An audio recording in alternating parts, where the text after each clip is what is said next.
The applause started before the sentence even ended. My older brother stood in the center of the room, chest lifted, announcing that our parents had decided all 8 family rental houses in Florida would go to him, and the youngest gets nothing, he added as if it were a punchline. Laughter rose. A cousin whistled. My mother wiped a proud tear. My father leaned back like the decision was final. I didn't clap. I didn't shift. I just watched his fork stall halfway to his mouth. When the noise thinned, I smiled and said, "Dad, before you all get too comfortable, there's something you don't know." I grew up in a house where the noise always bent toward one person. My older brother walked into a room and conversations shifted, chairs, angled faces lifted.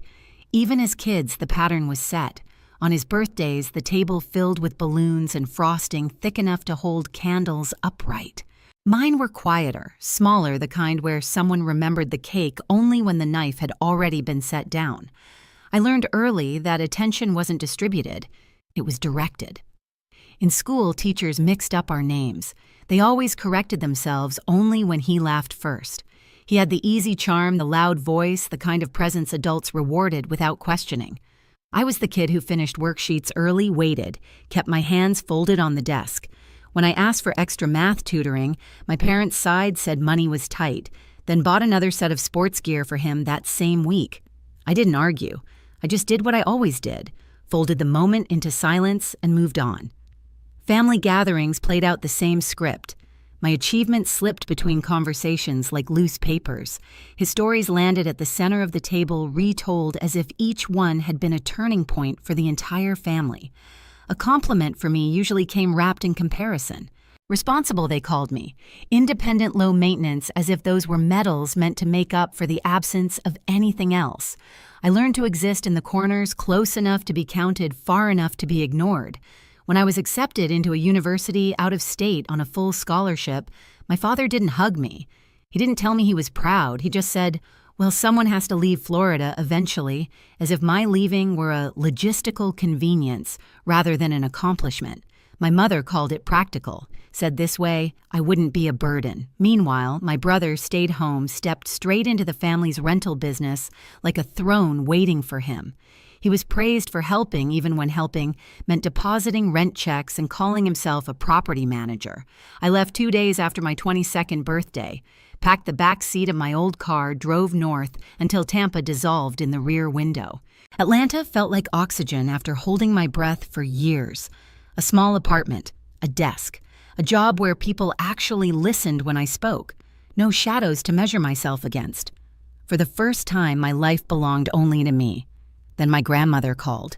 She lived in St. Pete, in a house that smelled like sea air and old paper. She was the only person in our family who ever looked at me without searching for him behind my shoulder.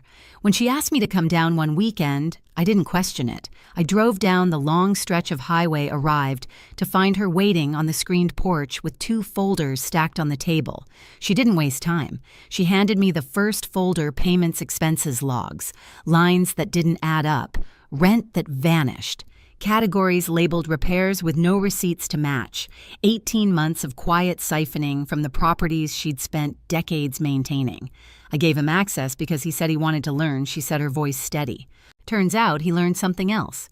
The second folder was heavier. Inside were the documents, a living trust naming her as trustee, and me as the successor, along with deeds already prepared to transfer ownership the moment she signed. No speeches, no emotional explanations, just her calm recognition of what needed to be done. We signed everything the following Monday, a notary sitting across from us while the ceiling fan clicked softly overhead. When it was done, she poured 2 small glasses of bourbon and said, "Now it's finished. Remember, this paper outlives promises." She made me swear to keep it quiet. I did. That was the day I understood, fully and finally, the place I had always held in this family, and the place she believed I deserved instead. After my grandmother's funeral, the house felt hollow in a way I hadn't expected. Not quiet, just emptied of the one person who ever saw me without comparison. I planned to drive back to Atlanta the next morning, but my mother called late that night, her voice soft in a way that felt rehearsed. "Stay one more day," she said. "We need to talk about the properties." I knew what that meant long before I walked into the dining room. The table was set like a business meeting, coffee cups arranged in a row, legal pads lined up, my father at the head, as if presiding over something official. My older brother leaned back in his chair, legs stretched out, tapping a pen against his palm like he already knew the outcome. My mother hovered behind them, fussing with napkins no one would use. My father pushed a single sheet of paper toward me. "This is just a simple form," he said, "a waiver. Since your brother has been managing everything here in Florida, it only makes sense for him to take full responsibility. This just prevents confusion down the line." I didn't touch it. Not yet. My mother jumped in quickly, her smile tight. "It's nothing personal, sweetheart. You're building a life in Atlanta. He's here. It keeps things peaceful." My brother finally spoke, impatience cracking through the confidence. "Come on, just sign it. No lawyers, no drama. Let's keep this clean." The room smelled like lemon polish and stale coffee. I lifted the paper with 2 fingers. 8 property addresses listed neatly. A signature line waiting for me to erase myself. No one asked what I thought. No one asked if I wanted anything. They assumed the same thing they always had, that I'd bend. Stay quiet. Make it easy. I slid the paper back across the table. I'm not signing this. The words didn't rise or fall. They just existed, heavy enough to tilt the air. My father's eyebrows shot up. "Don't start," he warned, the tone he used when I was a teenager coming home late. My mother's eyes glossed. My brother scoffed under his breath. But I didn't explain. I didn't defend. I didn't give them anything to push against. I just stood, picked up my keys, and said nothing at all. On my way to the door, my brother muttered, "She'll come around." I almost smiled. They truly believed that. I drove back to Atlanta the same night, headlights carving a narrow path through the dark stretch of highway. The air inside the car felt heavier than it should have, like the words I hadn't said were riding in the back seat. When I reached my apartment just after dawn, the city was still quiet. Only the hum of early traffic drifted up from the street below. I placed my keys on the counter, kicked off my shoes, and walked straight to the small shelf in my living room. The fireproof folder sat exactly where I had left it, top corner spine facing outward, untouched. I pulled it down, feeling the familiar weight settle into my hands. I set it on the dining table, the same table where I spent nights reviewing contracts and payments for my job. This time I opened it not as an analyst, but as someone preparing for something far more personal. The trust came first, then the deeds. 8 sets of recorded pages each with the county seal pressed into the corner. I laid them out one by one, forming a precise grid across the table. The paper felt cool against my fingertips. Organized. Final. The room felt still, like it understood what I was about to do. I booted up my laptop, opened a blank spreadsheet, and began typing. Columns for addresses. Columns for dates signed. Columns for record numbers. Columns for payments from tenants, clean ones, and the ones that didn't match. I wasn't building a case. I wasn't preparing for a fight. I was simply arranging facts in a language I knew better than any conversation my family had ever forced me to sit through. The group chat from home kept lighting up my phone. First, a stream of messages from my mother, all variations of "let's keep the peace." Then a text from my father, "don't make this harder than it needs to be." Then from my brother, "grow up." I muted the thread and kept working. Printing, filing, labeling, sliding each document into a fresh sleeve. I moved in a quiet rhythm, the kind that came naturally when I felt the ground under my feet again. No trembling, no rush, just the steady click of keys and the low whir of the printer. Outside, the city brightened. People walked dogs on the sidewalk, coffee shops opened, car engines started. Life moved on without knowing that mine was folding into a shape I'd been preparing for 2 years. In the afternoon, I stepped out onto the balcony. The wind carried the faint scent of roasted coffee from the cafe downstairs. The skyline shimmered in the heat, buildings stacked like file cabinets against the blue. I held the railing, watched the city breathe, and let the weight of the morning settle. My grandmother's voice threaded into the quiet the way memories do when the world slows. Not emotional, not fragile, just steady, like truth spoken by someone who never had to raise her voice. Paper outlives promises. I returned inside, pulled my suitcase from the closet, and laid it open on the living room rug. The zipper echoed softly as it stretched across the frame. I placed the deeds inside first, then the trust, Then the copies of payments and reports I had printed over the last 2 hours. I added a flash drive with digital scans, everything aligned, everything exact. The suitcase wasn't full, but it felt full enough. I packed clothes, next simple, neutral, nothing that would stand out in a crowded room. Then a pair of low heels, the kind I wore to property walkthroughs. Then my favorite blouse, the one with the crisp collar that always sat clean under a blazer. I zipped the suitcase partially closed, leaving a small gap at the top. The sound clicked into the room like a marker in time. Evening settled. The apartment glowed with the muted gold of sunset. I made tea, sat on the sofa, and let the steam warm the space around me. I didn't check my phone. I didn't reread the documents. There was no need. Everything that mattered had already been signed years earlier.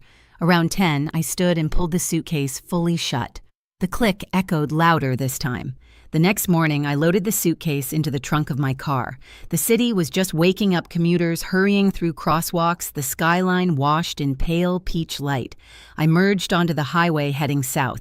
The drive had become muscle memory mile markers slipping by like quiet assurances. With every hour I put behind me, the noise from my family felt farther away. Their expectations, their pressure, their belief that silence meant surrender. By early afternoon, palm trees lined the interstate. The air grew warmer, thicker, familiar in the way childhood homes feel familiar even after you've surpassed them. I could almost see my grandmother's porch, hear the creak of her rocking chair, the soft click of her ceiling fan as she signed her name on the deeds I now carried back with me. When I pulled into a gas station on the outskirts of Tampa, I popped the trunk to check the suitcase. It sat where I left it, the handle upright, the documents settled inside like a loaded truth waiting for air. I closed the trunk gently. Back on the road, I rehearsed nothing. I planned no speech, no confrontation. My part was already done. The system would handle the rest. The signatures, the seals, the dates, that was my voice. That was my answer. Late afternoon light burned across the highway as I approached the exit to my family's neighborhood. I slowed, turned down the familiar street, and felt the calm settle over me again, the same calm I'd felt signing the papers with my grandmother 2 years earlier. This time, I wasn't returning to soften anything. I was returning to end it. By the time I reached the house, cars were already lining the street. Relatives I barely recognized stood in clusters on the lawn, drinks in hand, talking like the future had already been printed and framed.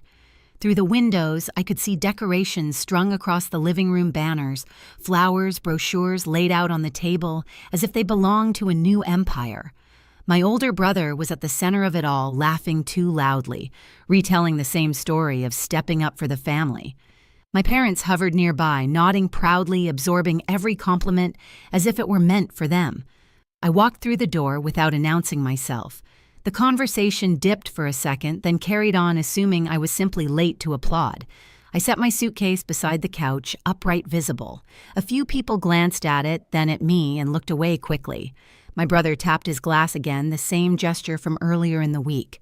The room shifted toward him, voices softening into expectation. I just want to thank everyone, he began, for supporting this next chapter. Mom and Dad trusted me with all 8 of our rentals, and I promise I'll... The rest of his sentence dissolved under a new sound. The soft, steady roll of my suitcase wheels across the hardwood. The room quieted curiosity, replacing celebration. I stopped at the center table, clicked open the latches, and lifted the lid. Inside, the documents sat in perfect order. I placed the first deed on the table, then the second, then the third, 8 in total. Each stamped, recorded, signed years ago. Each one a quiet truth waiting to be heard. The trust came last, thick, smooth, unmistakable. I set it on top of the stack. My father stepped forward, his face draining of color. "Cheryl, what is this?" I didn't look at him. I just shifted slightly so the family attorney who had arrived minutes earlier to celebrate had a clear view. He moved closer, adjusting his glasses, reading the header, the signatures, the dates. "These are recorded," he said, voice flattening into something official. All 8 properties were transferred into a living trust 2 years ago, and she, he nodded toward me, is the legal successor. My brother's voice cracked before it rose. "What? No, what are you talking about? They were supposed to go to me." The attorney didn't raise his tone. They were no longer your grandmother's to give. They've been under her trust and her chosen successor since the documents were signed and notarized. My brother grabbed one of the deeds, flipping pages, as if a different ending would appear between them. "This is fake." "It isn't," the attorney replied. "I notarized similar filings for her myself. Everything here is consistent." A chair creaked. Someone inhaled sharply. Somewhere near the back, a cousin whispered a small, stunned, "Oh." Then from the hallway, a voice I hadn't heard all afternoon. My younger brother stepped forward. The quiet one. The one everyone forgot was in the room. "I drove her to the notary," he said softly. "She asked me not to tell anyone. She said Cheryl would understand." My mother covered her mouth. My father sank into a chair like the weight of the last decade had finally settled on his shoulders. My older brother stared at the documents, chest heaving, waiting for someone to rescue him. No one did. The room stayed perfectly still, the only sound the low hum of the air conditioning as the truth settled over everyone like a closing door. I drove back to Atlanta before sunrise the next morning. The roads were empty, the sky still colorless, the kind of quiet that feels like it belongs to no one. My suitcase sat in the back seat, the documents inside no longer heavy, just settled, like something that had finally returned to where it belonged. When I reached my apartment, the city was waking up. Lights flicked on in high-rise windows. Someone walked a dog across the street. The world kept moving, unaware that mine had just shifted into a simpler shape. I placed the suitcase in the corner, opened it only long enough to take out the fireproof folder. I set it on the highest shelf where sunlight wouldn't reach and no one else's hands ever would. The click of the shelf settling felt like a quiet punctuation. Later, I stepped onto the balcony with a mug of coffee. Midtown stretched out beneath me, traffic humming voices, faint a breeze brushing the edges of the railing. For the first time in a long time, my phone didn't vibrate with demands or guilt or explanations disguised as concern. No messages from my parents, no new group chats, nothing pulling me backward. I didn't feel triumphant. I didn't feel vindicated. What I felt was space clean, unoccupied, finally mine. I thought of my grandmother then. Not her voice, not her warnings, just the way she looked, the day we signed everything, the steadiness in her eyes, the certainty. She hadn't given me a burden. She'd given me permission. Behind me, the apartment stayed still, morning light drifting across the floorboards. Ahead of me, the city kept unfolding, and for the first time, I didn't feel the need to go back. Some truths don't need to be argued. They just settle the way paper settles into a folder, quiet, precise, undeniable. I learned that boundaries aren't loud. They're the doors you close without explanation, the signatures you don't announce, the silence you choose because it finally belongs to you. My family keeps searching for the version of me who bent, who stepped aside, who stayed small. She's gone. What remains is the life I built the moment I stopped waiting for their permission. If stories like this stay with you, stay close. There are more truths worth hearing.